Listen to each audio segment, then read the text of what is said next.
Hello and welcome to Mind Shifters Radio. I'm Tim Hayes. I'm your host for the first hour, and today is Monday, May 26th, 2025. As always, we're grateful to everyone who's joining us here today, whether you're listening live or through the archives, as we spend another couple of hours teaching and supporting people in using some of the most powerful, effective, efficient, and accessible tools I've ever encountered. These tools are available absolutely free through the tireless efforts of Dr. Michael and Jeanie Ryce on the website at whyagain.org. If you go to that website and click on the two words that say Start Here in the upper left-hand corner, it will take you to a page where you can download and read Chapter 24 of Dr. Michael Ryce's book. His book is titled, Why Is This Happening to Me Again? And that chapter of the book contains a narrative description and explanation of the primary tool in this work. That tool is called the Reality Management Worksheet, sometimes called the Reality Management Wake-Up Sheet. And it's a tool I've been using to great effect for over 20 years now to improve the quality of my life and most of my relationships, and to turn any negative emotional experience I have into part of the infallible guidance system that each and every one of us has been given. You can also download the actual worksheet process itself. It's a simple PDF file. Click the link, download it, print it off, copy it as often as you'd like, and use it over and over again, absolutely free. You can also download from that page a whole host of audio files of shows just like this one, where people have been stepped through the worksheet process. And if you choose to listen to them even repeatedly, they can serve as a powerful tutorial for you to help you get maximum benefit from these tools in the shortest amount of time possible. You can also go to your App Store and type in the three words HeartLand Aramaic Forgiveness. And if you choose to do that before you're done typing the word forgiveness, you'll see the glowing heart icon. If you tap on that, it will let you download a completely free and private app that contains the Reality Management Worksheet. It contains an abbreviated version of that worksheet process, and it contains a copy of the Dragon Klingon game, which is a wonderful way to introduce these tools to even younger audiences. And we hope people do all of that soon and often, primarily because it tends to improve the quality of people's lives the more they actively apply these tools in their lives. And secondarily, because it tends to prompt comments, questions, answers, and testimonials. If you have any of those to share with us, you can email me at tjh@mindshifters-academy.org, or you can email Jeanie at jeanie@whyagain.org. That's whyagain.org. And if we get a question or a comment or a testimonial from you, we'll address it on the internet show, and then as time allows, send you a notification about what day and time that occurred, so you can listen back to the archives for your feedback or your input. And we greatly appreciate whenever anybody chooses to do that, because it makes it infinitely easier for us to live into our intention with this work. The intention we have with this work is to be a service, and that is just so much easier to do when we know how these things are landing for you. If you choose to join us live on one of these days when you have access to either your phone or the internet, you can call any of the many numbers that Zoom has listed for their call-in, and then just type in the meeting ID for this first hour, 853-2357-4173. That's 853-2357-4173. And if you're calling in on the phone, then hopefully it'll bring you in muted. For you to unmute, it's *6, and that's a toggle. If you just keep hitting it, you'll mute and unmute. And we encourage people to join us and chime in. Even if I seem to be in the middle of reading something or in a monologue, we always appreciate when people have a question or a comment. It is those comments and questions that most often dramatically improve the quality of the show. So much so that if you look at the highlight shows, they are almost exclusively the result of people just like you calling in and raising a question, or having a comment, or making a suggestion about who we might interview, or who we might have on the show.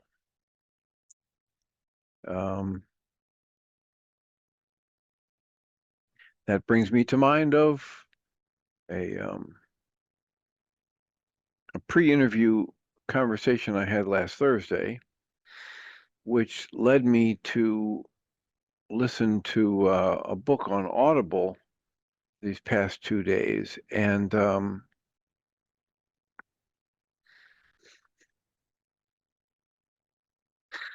have to say I'm going to highly recommend this book to people. It's one of the few books that I've read over the years that really just felt like coming home. It just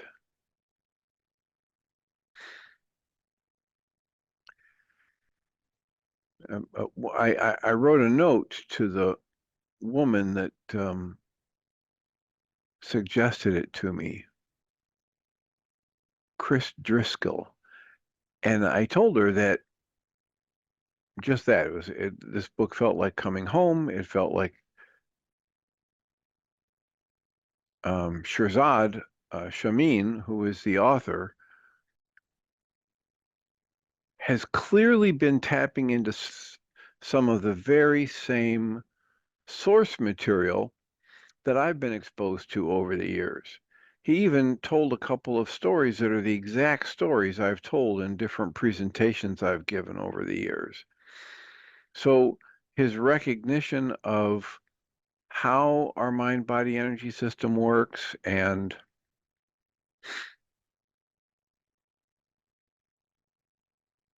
the fact that each and every one of us has access to a part of our mind-body energy system that can be, as he calls it, the sage, the wisdom, a source of wisdom, a way to connect with wisdom. And it's always available, although we're pretty well trained and conditioned to pay attention to other things, the brain being kind of evolved for survival in difficult situations, has a kind of a perception bias towards negativity and danger and threat, and yet we all have this ability to be creative, to be curious, to be productive in different ways, that we can't be productive when we're coming from fear or aggression. So the title of the book is Positive Intelligence by Shirzad, Shirzad, Chamine, Chamine.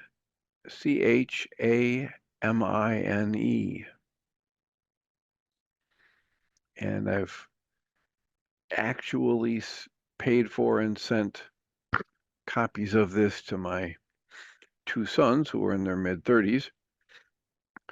And my hope is that hearing the same kinds of things I've talked to them about for years from a slightly different source and perspective might give them, kind of the liberty to explore it without feeling like they're just obeying their dad. So comments, questions, be happy to talk about that or anything else. I have been looking at how we might move forward with the book A Walk in the Physical by Christian Sundberg, which we've been reading. And if there aren't any comments or questions right now, I'll move back into that reading. Dr. Tim? Yes. Yeah, I did unmute. That book sounds right in line with, now I'm trying to, Mary Catherine McDonald. Is that the right name? The podcast you did on Journey's Dream the other day? Yeah, the joy reset. Yeah. Yeah. I really loved it. And the thing I like the most is that joy is there. You don't have to sort of conjure it up, hoping it's there. It's there waiting for you when the other stuff is cleared away. And I also love that she didn't tell us to minimize the bad things, but to become fully aware. And she mentioned that Rumi poem, invite it in, sit with it. Yep. That was great. And I've had a very unexpected series of realizations in the last few days that fit right into that. You often say, what are you making this mean? Well, my son moved away, as you know, and it's been about 4 days since the trucks all left the area. And I had made this mean that I wouldn't be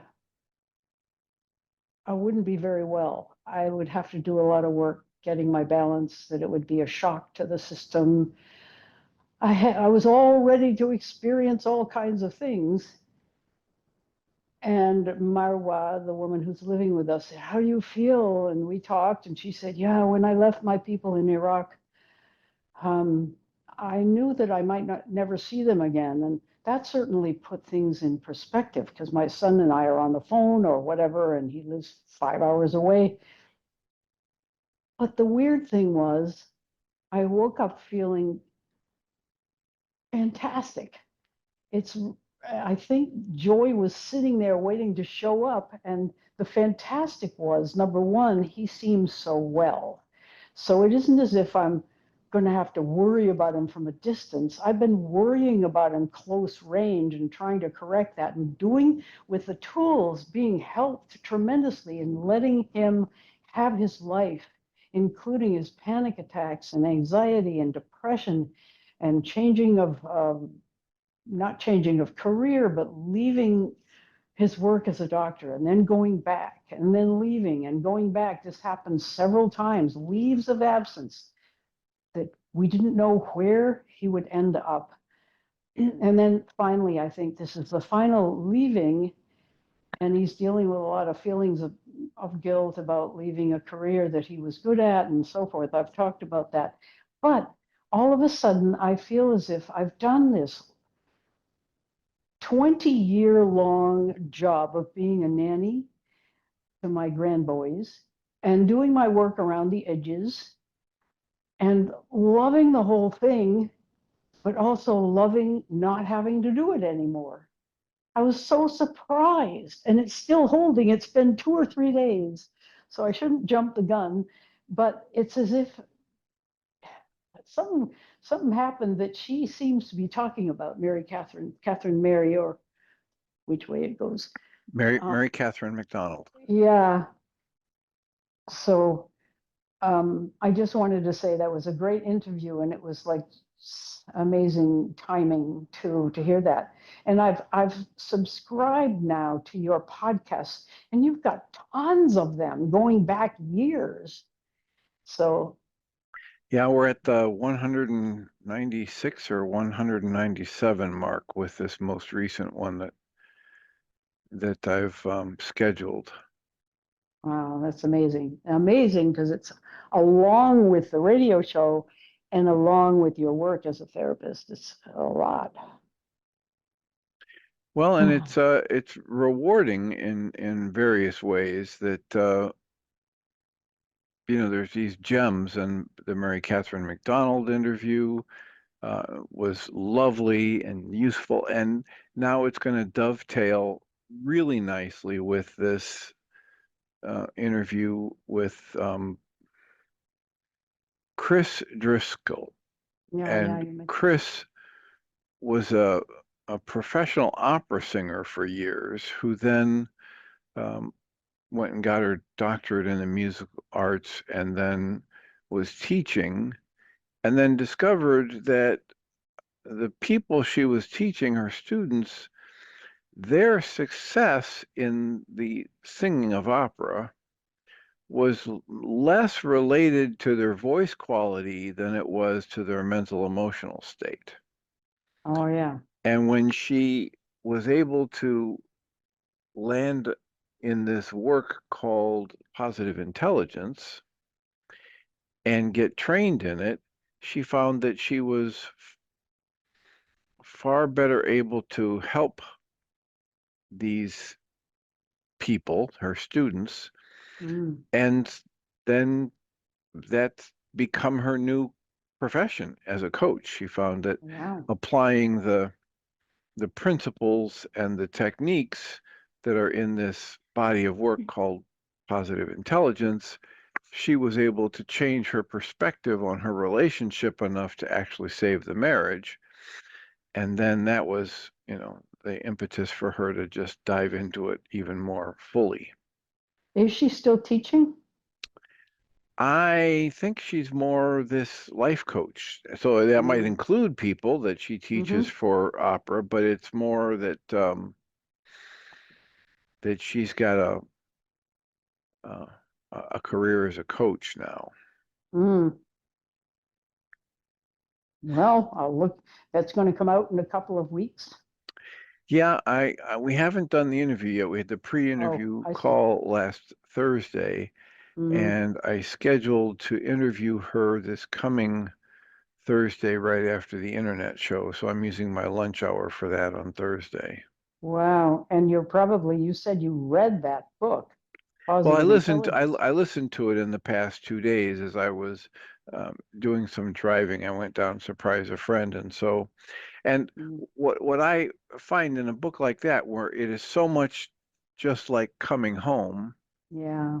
that I can listen to it at 1.5 or double speed and still, you know, get all the good stuff. And then if I Mm. need to, just stop and rewind a segment. However, Yeah. um, it's, you know, I don't know what to say other than it's like coming home. It was just like Dr. Michael Ryce's work. There was Yeah. clearly so much overlap with the source material that's gone into all of this work, whether it's, the stuff that Dr. Michael Ryce has done or the stuff that Shirzad has done. It's just, it's so clear to me that we've been Mm. studying the same kinds of books and teachers. And so, Great. Ah, well, good. Yeah. Well, congratulations on another good talk yeah, I'm sure it'll interview. be delightful. And, for anybody who's interested, it's just a book you can buy, and they have all kinds of other adjunct things. These days, it's, as I listen to most Audible books, they say, and for additional resources, go to the website, Mm-hmm. slash resources. And so there's all kinds of stuff that augments the listening or the reading experience. So, Mm.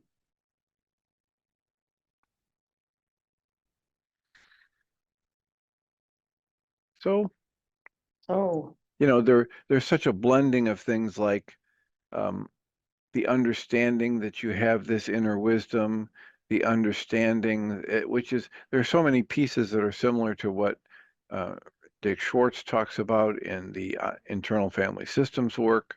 It's so much in line with the coherence therapy work I've done for years. Um, it's just, and here's a guy who had a very bright individual who had a rough beginning in his life, and he turned it around using his own internal fortitude. And eventually, it wasn't easy for him, but eventually his willingness to listen to feedback from people, which let him know that he was, way off the mark. And that's it's essential for all of us, right? We can't really make very much progress if we won't admit where we still have work to do, right? If we're mm, sitting and thinking that we're pretty much perfect just the way we are, nothing is going to change for the better. Yeah. So it's like Dr. Michael Ryce's Circle of Life and How to Play It lecture, where he says it's critically important for all of us to be able to recognize, if there's this ladder to enlightenment and it's 100 steps to enlightenment, and we're sitting there at like level 82 or 83, and we think we're already enlightened, we're in worse shape than the person who's at step 5 who knows that they're at step 5. Mm. Because that person can easily surpass us while we just sit there at level 82 thinking we're already at our goal. Mm. If I can't understand the deep truth of my experience, then I'm going to sit and spin. I'm going to stay stuck. I'm going to not be able to make progress. So that's what we're encouraging here, people to be more and more deeply honest, people to be more and more introspective and learn to live in the question, um, actively living in the question is the only way I know to make serious progress in one's life towards one's goals.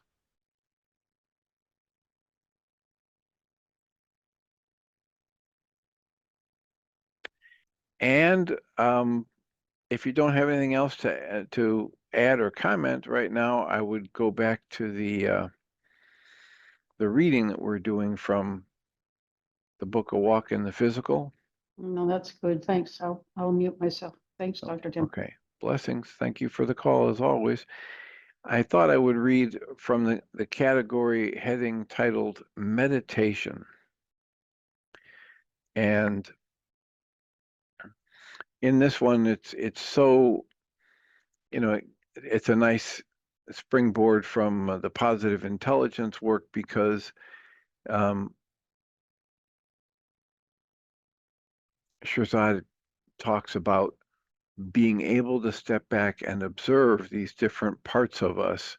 He calls them either saboteurs, and there are a variety of them. He gives them different names, whether it's perfectionism or the controller, or he coaches people through that and says, and here's how you can even, maybe you decide to name your own with a specific name. But then there's also within each of us what he calls the sage, the wise part.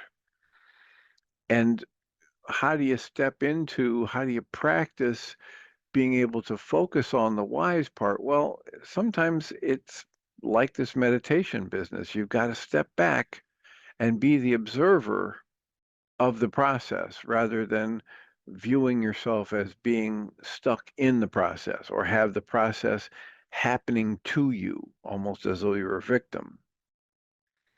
So under the category of headings titled meditation, Christian offers this essay titled, You Are Dreaming. And Christian writes, right now, you're dreaming. You're having an experience in an apparently physical reality. You are receiving sensory data, whether it's sight, sound, touch, taste, and smell, from an environment that seems external. Your thoughts and feelings seem private, and you appear to be separate from those around you. And while all of that's a very real experience, it may be helpful for you to understand that it's also just a fantastic illusion. You signed up for that illusion. You made a choice to come and have this experience, to live in this reality for a time with all of its rules and all of its constraints. However, you probably don't remember making that choice. You don't remember because that's part of the deal that you made when you came here. You accept a kind of amnesia. It may sound all too convenient to explain away such incredible statements with what we call, quote, amnesia, close quotes. However, amnesia was a requirement because this experience would be nearly impossible without that amnesia. In fact, this experience is all about operating within some staggering constraints, including even and especially the constraint of not remembering all of what you really are. Here, in this reality, you experience yourself as, that is, you are a human. You're either male or female, young or old. You speak a language to communicate with those around you. You send symbols, we call them words, to others, and those people must interpret those words or symbols in their own way and then send symbols and messages back to you. You get up in the morning, you eat breakfast, you do what you have to do during the day, and you use the toilet in the apparent privacy of your bedroom. You experience the pleasures and pains of the body. You have a name, you have history, you have a list of things to do. You seem to be somebody. Yet, in a far deeper sense, you are much, much more. You are an immortal being of conscious awareness. You are spirit. You are unconstrained, unlimited, unharmable. You're perfectly safe in every moment. You know on a deep level that you are an integral and fundamental part of the great all-encompassing loving consciousness that many people call God. You're part of that. And you project your awareness into realities like this one simply to have an experience of being something within a special set of constraints. You do that in order to grow your own being and to participate in the process of creation. Coming from all that is, coming from the Creator, coming from consciousness, coming from God, the great foundational consciousness of unconditional love, with that as your source, at your core, you are also profoundly loving, and you wish to expand and develop that capacity within yourself, the capacity of being even more profoundly loving. And the way to do that is to try to do it in more and more intensely challenging situations. If these statements seem to be aloof and abstract, just do not accept them. Rather, seek instead to simply discover for yourself if they're true or not. There are many ways to do so, and each one is a very personal and unique way. However, in general, meditation is a powerful first step. Gaining familiarity with your awareness as it exists beneath all of these thoughts and judgments, gaining familiarity with that is a window to actually experiencing the glimmers of wakefulness. Some would call it enlightenment. And then he writes, don't take anyone's word for it. Slow down and listen within yourself. Do your own work of slowing down, of tuning in, of meditating, of being present in the moment, whatever you want to call it. Do it for yourself. That's the only way to gain what in this work they call knowledge, which is that firsthand experience. So meditation, slowing down and tuning into your essence and your awareness of that essence.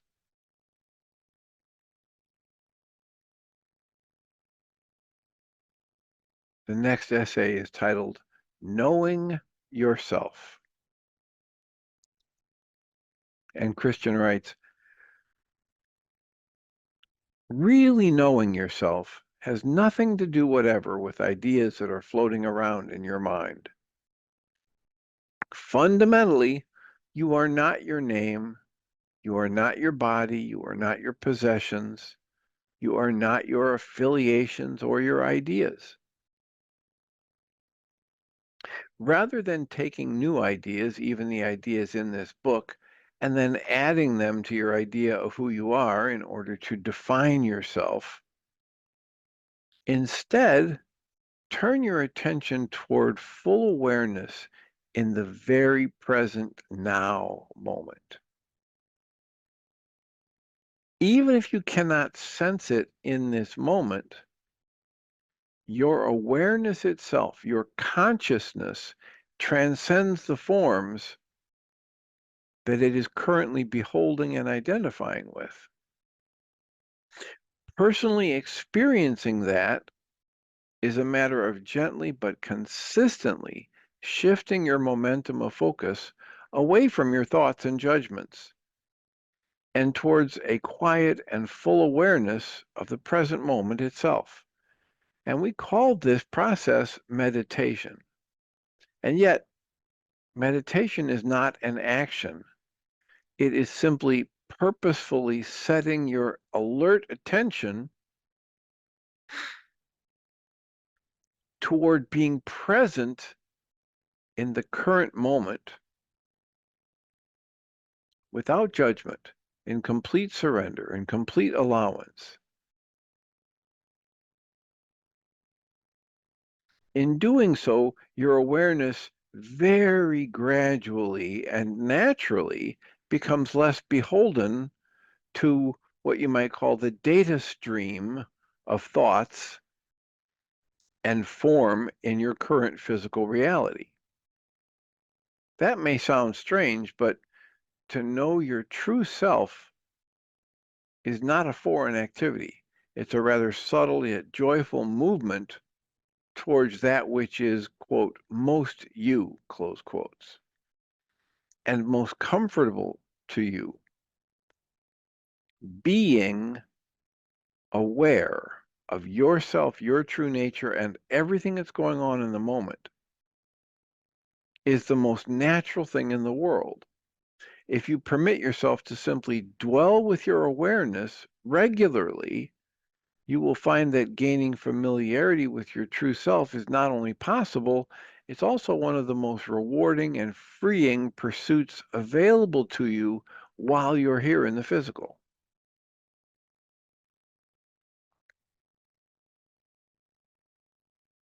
It takes the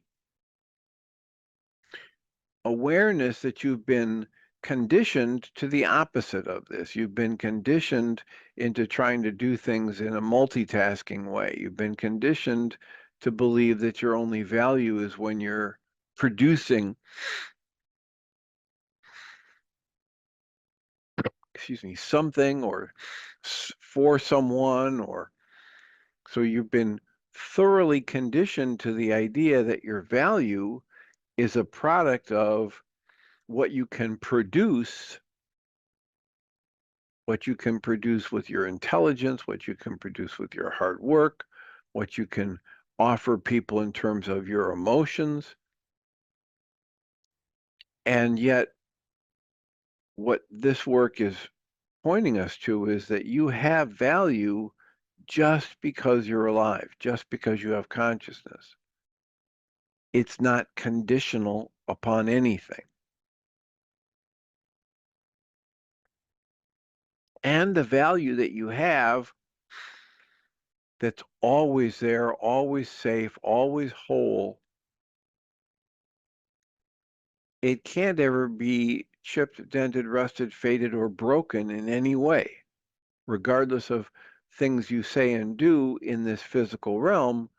Your essence remains untouched and perfectly safe.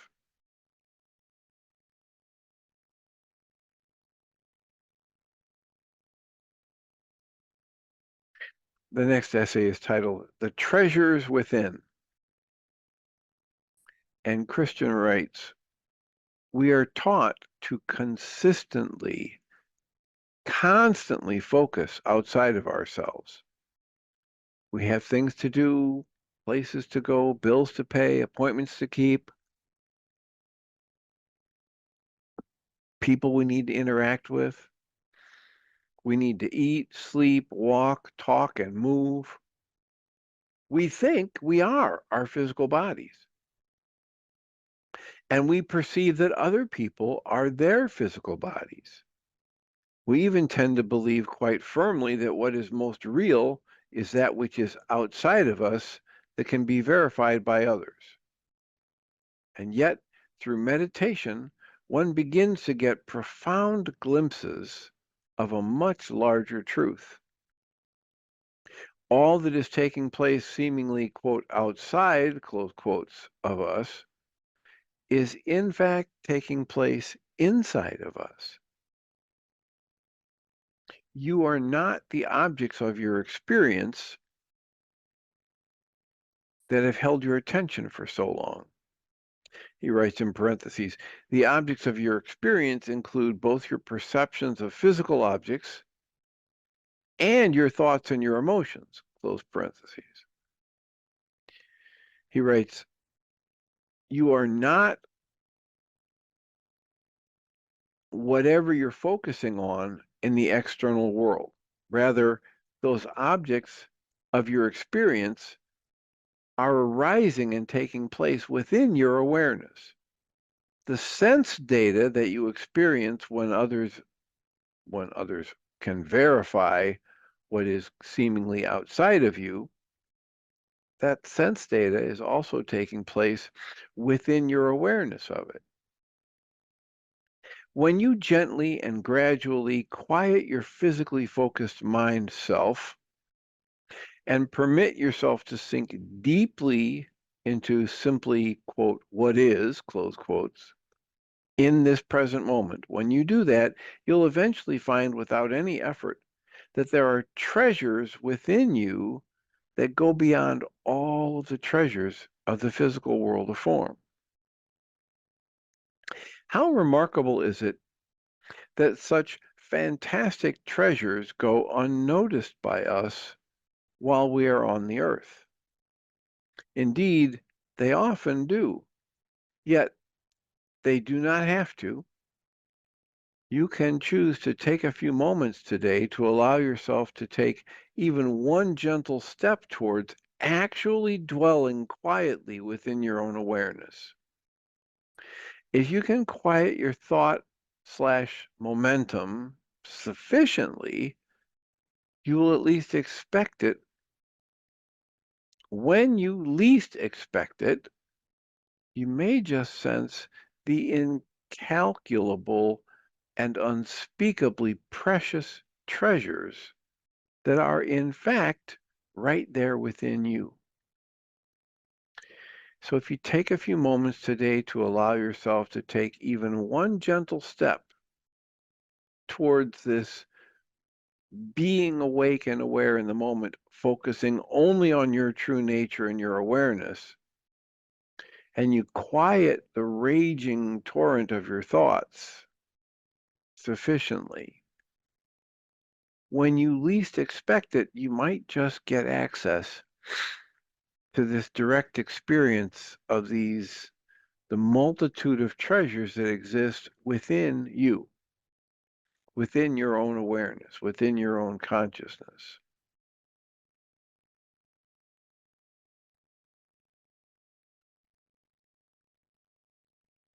It comes to me to mention that this whole book we're reading is basically the byproduct of Christian doing that. Christian was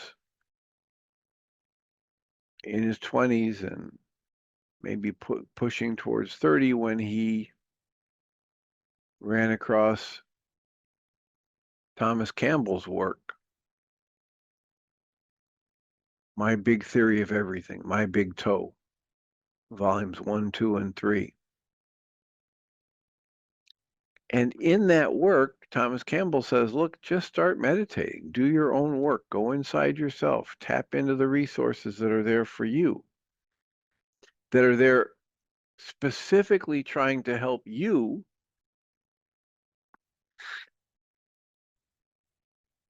extend the creative energy into form in a way that only you can.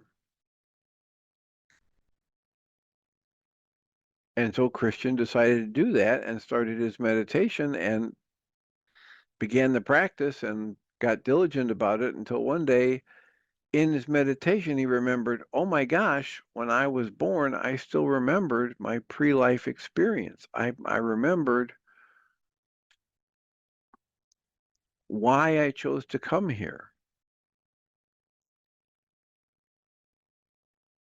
And if I remember the story correctly, he was terrified by that and then eventually told his wife and then a few friends, and then they eventually convinced him to write the book.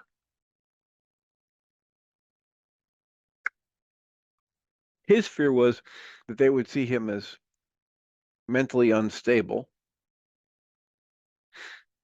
and yet they believed him and they coached him and supported him in putting his thoughts on paper and eventually writing about his experience and then eventually putting together the book we're reading now.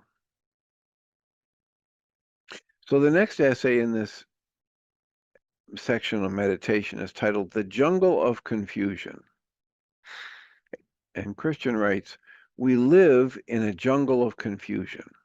The veil of amnesia and the illusion of separation cause a profound state of what we might call limited information, in which each individual must use limited data to decide what's true. 7 billion people on Earth, and each one has his or her own perspective. Most think they generally have the world pretty well figured out.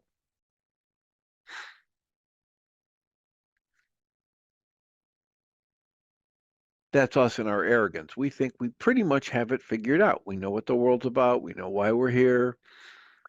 We know that our beliefs are better than somebody else's. We know that our God is better than somebody else's God. We know that our baptism is better than anybody else's baptism. We've got all this stuff figured out.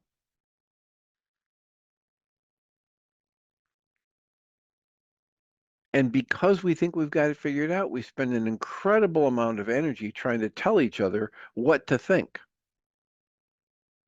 We've got advertising and religion and social media. All these things add to the cacophony of individual and group messages that people are always sending to other individuals and groups. And as technology proliferates, the volume of that jungle increases. And yet, so very much of it is confusion because none of the messages sent in metaphor or word can successfully communicate the full scope of the deeper truth of what is, of all that is, of your true nature, etc. Christian writes, forms, which include words and ideas, cannot fully describe that which is beyond form.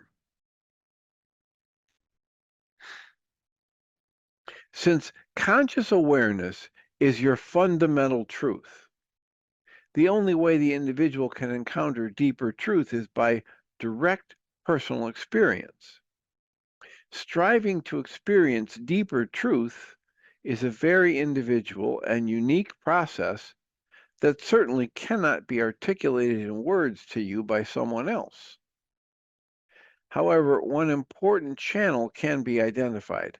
It's the unadulterated experience of this now moment, the present moment, rather than consideration of some idea.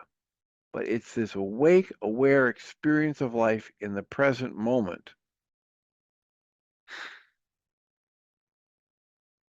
that defines your true nature, your personal experience, etc. The more one is able to be fully present with their entire actual experience of the present moment, the better that person will become at being able to see the past and see past the deep construct, the structure of thought that we have come to believe is our true nature. You see past all of that You see past your thoughts, your beliefs, your judgments. Again, this is exactly what the Way of Mastery calls us to in Lesson 3. Dismantle every judgment. Dismantle, and as soon as I say that, I realize that in the book Positive Intelligence, Shirzad talks about the difference between judgment and discernment. And it's essentially the same definition we work with here, that I can be in discernment and completely calm. I can see the difference between the colors of this wall and that door and that chair without labeling one color better than another. And yet, as soon as I go into judgment, I create a tightness and a tension, a contraction away from the truth of what is.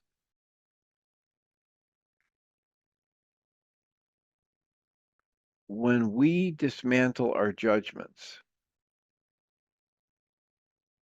we get a deeper experience of our true nature. When we quit identifying with anything in the world of form, whether that's a belief or an idea or my physical body, then I get a deeper experience of the truth of myself in the present moment. And since your fundamental truth is your conscious awareness, the only way you can get a deeper experience of that is be awake and aware in the present moment. You might call it meditation. You might call it, you know, choosing to laugh at your thoughts rather than believe them.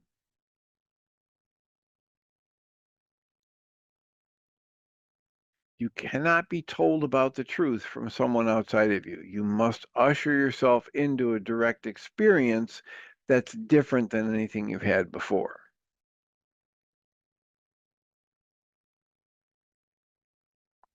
And the more you can slow down and be calm and focused and allow the truth of everything that's going on in the moment to inform your experience, the better you'll become at seeing past your thoughts and your beliefs and your judgments. And the more you'll be able to experience the now moment for what it is and yourself in that, because you'll be allowing yourself to be touched by these glimmers of the ineffable truth that transcends all language and all metaphors of the world.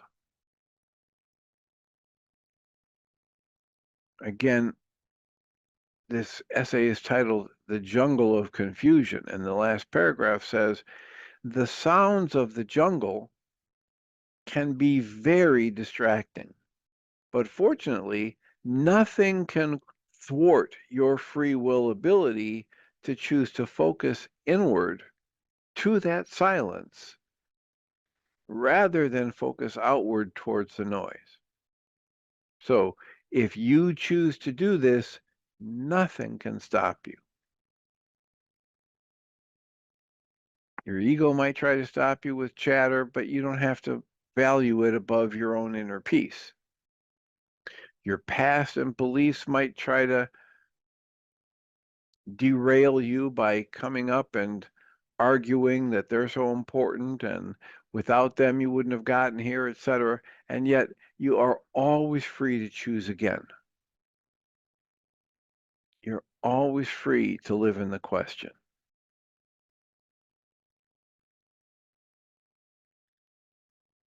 So while the sounds of the jungle can be very enticing and distracting, you are always free to choose again, and to choose for calm, and to choose for compassion, and to choose to see every one of your brothers and sisters as just other beings of brilliance and light, just like yourself. And even if they're not acting as though they're aware of their true nature as brilliance and light, whatever's coming out of them is either a direct extension of their awareness of their true nature as love, or it's a cry for help and healing. It's evidence that someone has either temporarily forgotten or yet to discover their brilliance.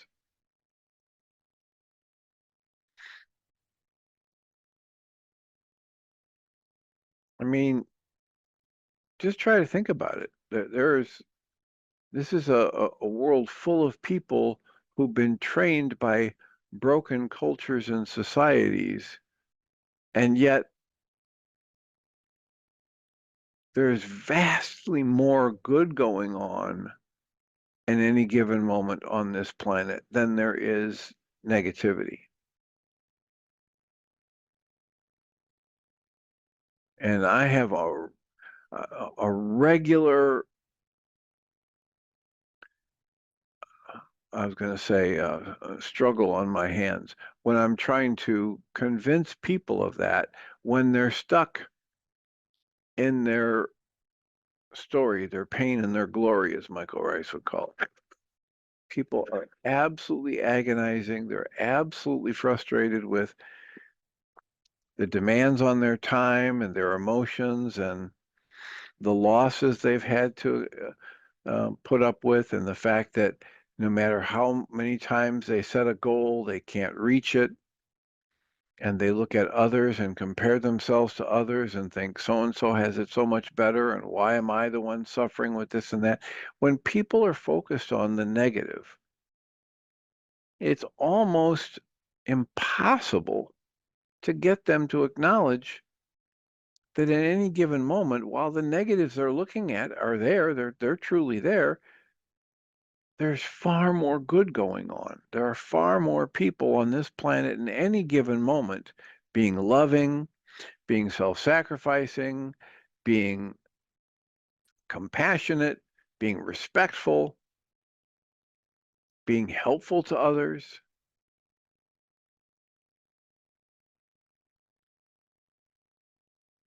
And I've been banging this gong, so to speak, for decades now, trying to get people to turn off what they call the news for at least 30 years, maybe more in my career as a therapist.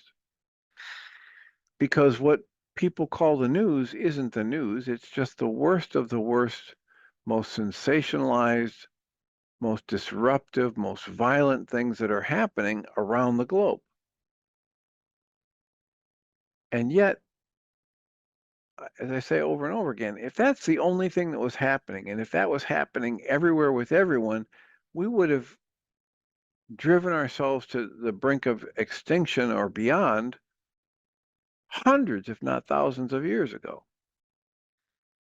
But instead of that, we're progressing to the point where, as the research points out right now, there are fewer actual wars going on than at any other time in history. There's fewer people dying in these violent exchanges than ever before. There are more and more people on a regular basis donating their time to a nonprofit to try and make the world a better place.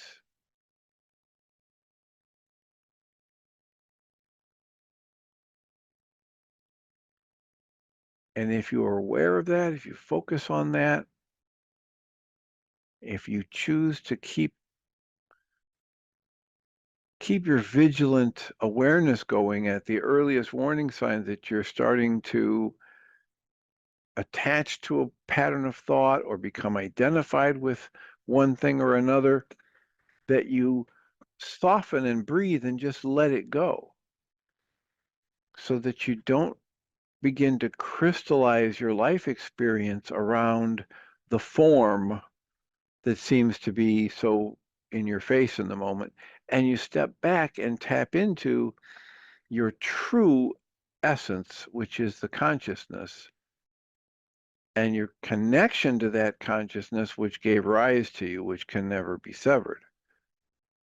And if you're willing to do that, your life experience in the moment changes dramatically. And we're being called to wake up. I mean, it's one of the essays I read earlier that we're asleep. you're not awake. And waking up, this would seem to be kind of a paradox for some, because people think about meditating and they think about people that are laying motionless with their eyes closed, or sitting in some kind of lotus position with their eyes closed, and they could easily be asleep.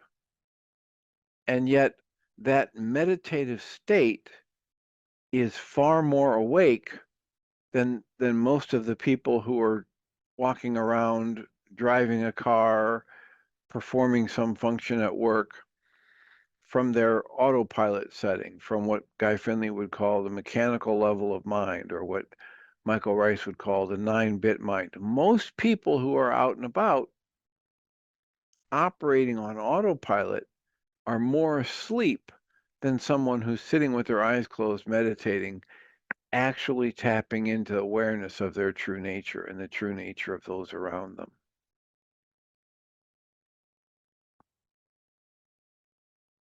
Meditation has as its primary benefit that it moves you closer to the ability to have a direct observation of your true nature. And the next essay that we'll read, and we come back to this tomorrow, is titled Spirituality, the Search for What is Real. And like I say, when I read that title, and we've read that essay before, but I read that title and I think of Guy Finley, who says there is nothing more practical than true spirituality. It's not woo-woo, pie in the sky stuff. It's practical.